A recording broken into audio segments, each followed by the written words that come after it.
Ice cream किसी ने क्या कर ली, मान लिया खा ली, तो अब ये वाला हमारा एकदम साफ कर लिया, इतना हो जाए एकदम चाट लिया, कितनी ठंडी ठंडी, अब चट गई। अब उसके बाद साफ एकदम लेवल बना दिया उसने। अब ये वाला एक हमारा क्या है, क्षेत्रफल है, ये क्या है क्षेत्रफल। और इसने क्या करा, यहाँ पे जो कोण बनाया है, क्या बनाया कोण, और ये जो एंगल बनेगा उसी को हम लोग कहते हैं घनकोण। क्या कहते हैं घनकोण। तो यानी कि जैसे हमारा कोई बंद पृष्ठ है, क्या है बंद पृष्ठ, समझो इसे, नहीं समझे ना, घनकोण एकदम गोल गोल। देखिए कोण क्या होता है, पहले कोण ही समझ लेते हैं, दो रेखाओं के बीच का जो एंगल होता है वो क्या होता है कोण। लेकिन यहाँ घनकोण ऐसे थोड़ी ना, घनकोण गोल टाइप का बन रहा है, बन रहा है कि नहीं बन रहा है। हाँ, अब जैसे हमारा कोई बंद पृष्ठ है, मान लिया कोई भी हमने क्या ले लिया, बंद पृष्ठ ले लिया, ये हमारा कोई बंद पृष्ठ है, और इसका हमने कहीं पे एक सूक्ष्म सा भाग ले लिया, क्षेत्रफल ले लिया इस पृष्ठ का, इसका सेंटर है ये, इसका क्या है सेंटर है, और इस वाले पृष्ठ ने क्या करा, यहाँ पर एक कोण बनाया है, क्या बनाया कोण बनाया, अपने केंद्र पर क्या बनाया बेटा कोण, एक सूक्ष्म जो कोण बनाया उसी को हमने नाम दे दिया घनकोण। इसे क्या नाम दे दिया घनकोण। मतलब किसी बंद पृष्ठ द्वारा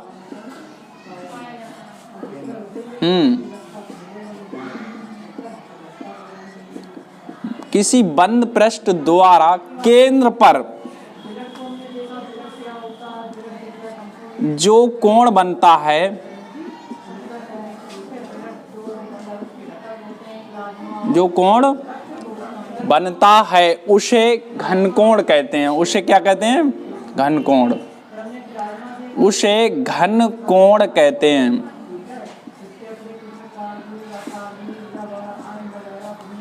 इसे ओमेगा से प्रदर्शित करते हैं, ओमेगा से प्रदर्शित करते हैं।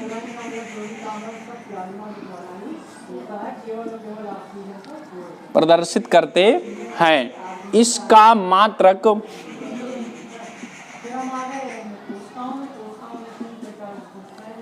स्टेरेडियन होता है, स्टेरेडियन होता है।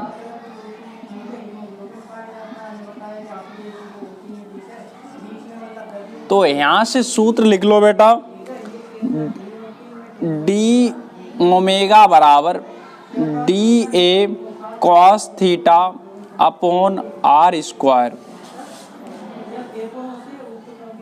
और इसे सूत्र लिख लो घनकोण का,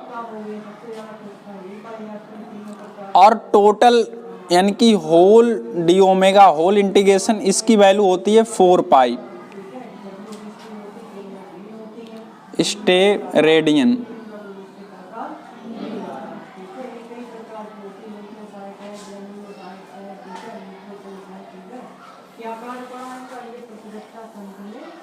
तो लिखते हैं इसे, क्या लिखेंगे, इस प्रमेय के अनुसार, प्रमेय के अनुसार किसी बंद पृष्ठ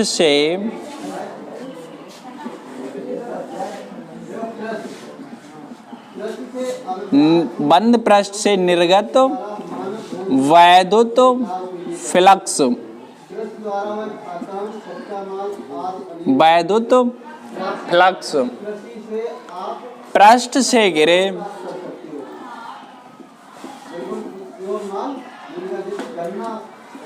कुल आवेश का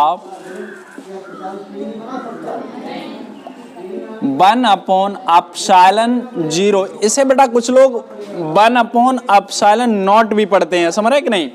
तो ε0 गुना होता है, अर्थात करके यहां लिख दो, अर्थात इसका गणितीय रूप है, क्या है अर्थात, यानी कि फाई ई बराबर क्यू अपॉन ε0, जहां कृषि पर अनेक बातों का प्रभाव। एप्सिलॉन जीरो क्या है? निर्वात की वैद्युतशीलता है। निर्वात की, बोलो ना, वैद्युतशीलता क्या है? वैद्युतशीलता है। और इसकी वैल्यू क्या होती है? 8.85 10 टू पावर माइनस 12। और इसका मात्रक क्या होता है? Coulomb square. हाँ, कूलाम स्क्वायर प्रति न्यूटन मीटर स्क्वायर। बहुत अच्छे। अच्छा, इसका निर्वात की वैद्युतशीलता, इसकी वैल्यू है, ठीक है। और क्यू क्या है? कुल आवेश है, कुल आवेश है। नोट करो इसे बेटा, नोट करो।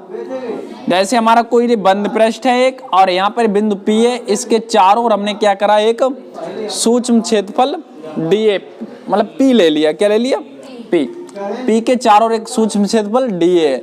यहाँ पर जो इसका सेंटर है, यहाँ एक हमने प्लस क्यू आवेश रखा। क्या रखा? प्लस क्यू आवेश रखा। और इस प्लस क्यू आवेश के कारण, मतलब जो हमारा है, यहाँ से सूक्ष्म वैद्युत फ्लक्स निकालेंगे, डी फाई निकालेंगे, फिर उसका होल इंटीग्रेशन कर देंगे। क्या कर देंगे? जब इसका समाकलन करेंगे तो हमें फिर पूरा, यानी कि टोटल वैद्युत फ्लक्स यहाँ से प्राप्त हो जाएगा। तो उसके लिए हम लोग क्या करते हैं? इसे मिला लेते हैं। यहाँ क्या करते हैं? मिला लो इसे। और इसका जो क्षेत्रफल इधर को होगा DA, क्या होगा? क्षेत्रफल वेक्टर उधर को होगा। यहाँ जो आवेश है, इसके कारण वैद्युत क्षेत्र की तीव्रता मिलेगी, उसकी डायरेक्शन बाहर की ओर हो जाएगी E। क्या निकल जाएगी? E। और इनके बीच बेटा जो कोण होगा वो हमने मान लिया थीटा मान लिया। चित्र थोड़ा समझ में आया होगा। हम लोग यहाँ से क्या करते हैं? R दूरी मान लेते हैं, और ये हमारा एंगल है D ओमेगा है। कितना है? D ओमेगा है। एक बार और समझ लेते। एक हमने बंद पृष्ठ ले लिया, इसके लिए हमने क्या करा? एक हमने सूक्ष्म आवेश, मतलब एक प्लस क्यू आवेश यहाँ इसके केंद्र पे रखा, इसके सेंटर से स्मॉल r दूरी पर एक सूक्ष्म क्षेत्रफल लिया, और इसके चारों ओर क्या है? सूक्ष्म क्षेत्रफल है।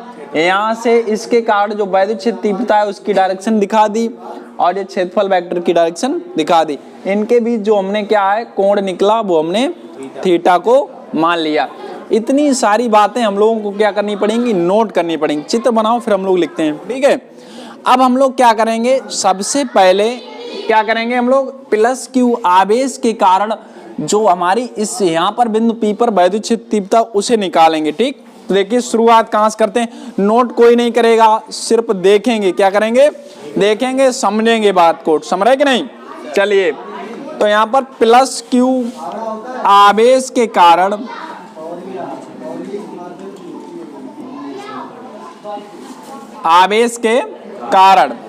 बिंदु P पर वैद्युत क्षेत्र की तीव्रता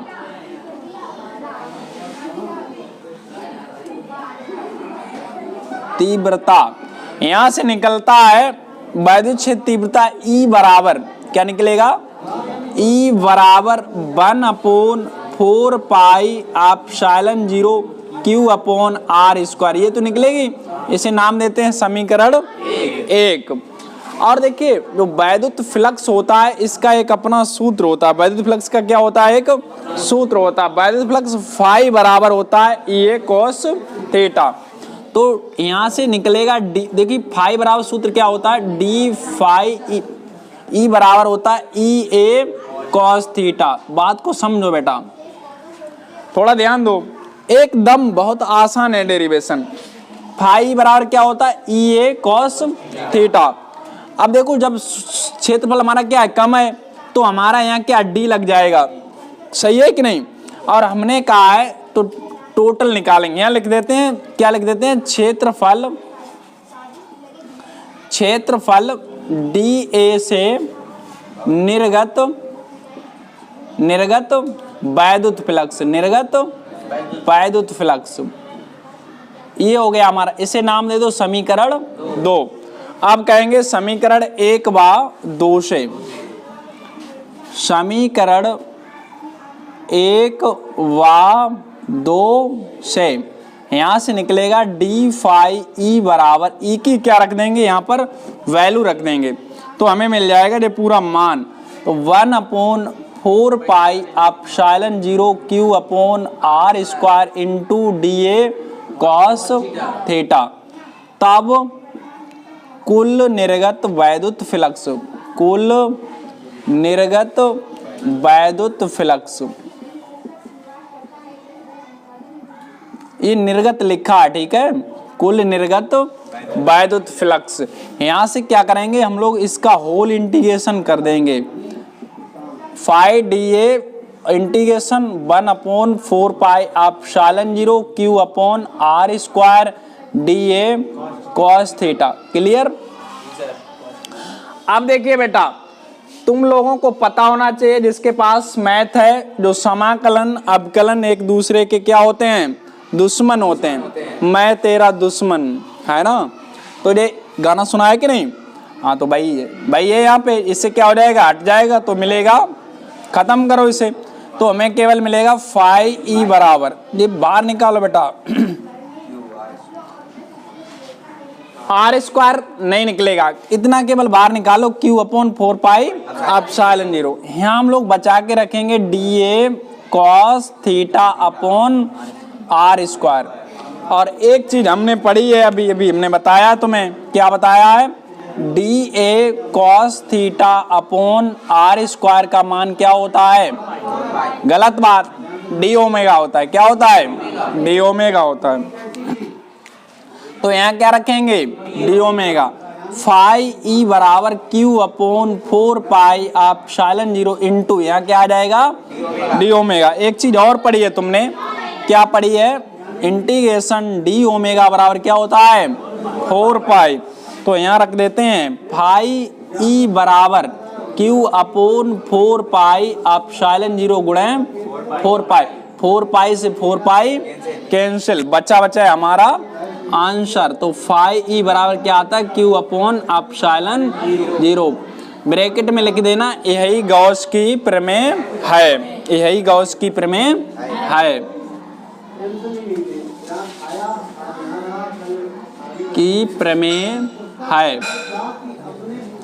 नोट कर लो इसे, इस तरीके से करना है इसे।